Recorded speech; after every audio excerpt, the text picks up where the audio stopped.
Halo sahabat, salam satu hati. Selamat datang dalam video pembelajaran TSM SMK Negeri 2 Kabupaten Tangerang. Sahabat satu hati, kali ini kita akan mempelajari materi pengenalan tools. Klasifikasi tools. Tools diklasifikasikan menjadi 4 bagian. Yang pertama common tools atau alat-alat umum. Yang kedua special tools atau alat-alat khusus. Yang ketiga measurement tools atau alat-alat ukur. Dan yang terakhir atau yang keempat adalah strategic tools. Dalam video edukasi kali ini kita akan mempelajari tentang strategic tools. Strategic tools adalah peralatan awal yang harus dipunyai oleh setiap ahas, yaitu mechanic thruster. Mechanic thruster, alat yang wajib dimiliki oleh ahas, merupakan kumpulan alat yang diperlukan oleh mekanik untuk melakukan servis. Di dalam mechanic thruster terdapat obeng plus, obeng min, obeng SCABI, obeng elektrik plus, dan obeng elektrik min.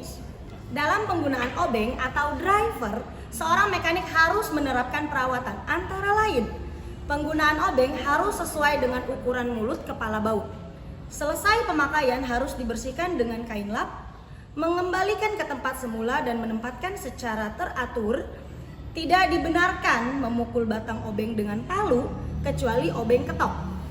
Dilarang menggerinda mata obeng, dan yang terakhir tidak dibenarkan menggunakan obeng yang tidak sesuai dengan fungsinya. Yang kedua adalah spanner. Spanner terdiri dari kunci pas, kunci kombinasi, dan yang terakhir kunci ring.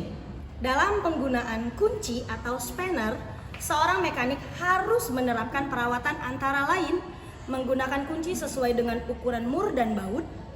Selesai pemakaian dibersihkan dengan kain lap, mengembalikan kunci ke tempat semula, menempatkan kunci sebaiknya ke dalam tools bag. Menggunakan kunci, terutama kunci pas, ring, dan kombinasi tidak boleh disambung dengan pipa. Dan yang terakhir, tidak dibenarkan memukul kunci dengan palu pada saat pemakaian. Ketiga adalah hammer atau palu.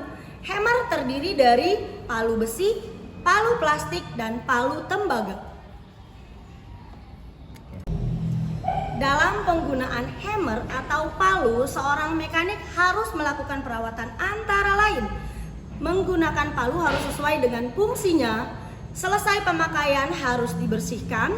Selesai pemakaian dikembalikan ke tempat semula secara teratur. Dilarang menggerinda permukaan kepala palu kecuali ada kelainan atau kerusakan. Tidak dibenarkan menggunakan gagang untuk mencongkel, menopang benda lain kecuali memukul. Mengusahakan bidang benturan antara benda kerja dengan palu terletak di tengah-tengah. Dan yang selanjutnya adalah pillars atau tang. Pillars atau tang terdiri dari tang circlip open, tang circlip close, tang long nose, dan yang terakhir tang potong. Dalam penggunaan tang atau pillars, seorang mekanik harus melakukan perawatan antara lain. Tidak dibenarkan menggunakan tang yang tidak sesuai dengan fungsinya.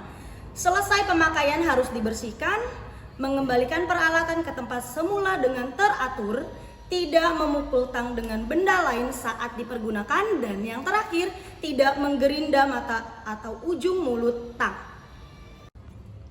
Dan yang terakhir adalah kunci T atau T-wrench. Kunci T terdiri dari kunci shock T, kunci shock T fleksibel, dan yang terakhir obeng T atau T-driver. Dalam penggunaan kunci T, seorang mekanik harus melakukan perawatan antara lain. Penggunaan kunci harus sesuai dengan ukuran mur dan baut. Selesai pemakaian harus dibersihkan dengan kain lap. Mengembalikan kunci ke tempat semula. Penempatan kunci sebaiknya pada toolbox. Penggunaan kunci tidak disambung dengan pipa. Dan yang terakhir, tidak dibenarkan memukul kunci dengan palu pada saat pemakaian. Baik sahabat satu hati, demikian video pembelajaran mechanic thruster. Apabila ada pertanyaan, silahkan tinggalkan di kolom komentar. Jangan lupa like, subscribe, and share. Salam satu hati.